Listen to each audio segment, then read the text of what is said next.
السلام علیکم D N news کے ساتھ میں ہوں نادرہ رانا۔ اب چلتے ہیں خبر نامہ کی طرف۔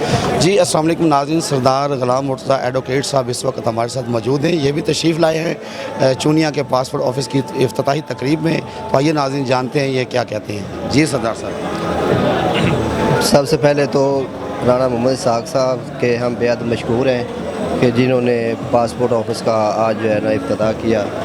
تو یہ ایک بہت اچھا احسن اقدام ہے پبلک کے لیے، اور یہ ہماری بیسک جو ہے وہ ضرورت بھی تھی۔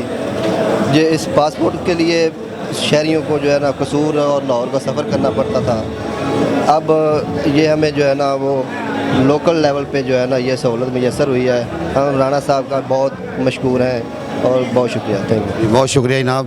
یہ تھے ہمارے ساتھ غلام مرتضی ایڈوکیٹ صاحب جنہوں نے اپنے خیالات کا اظہار کیا۔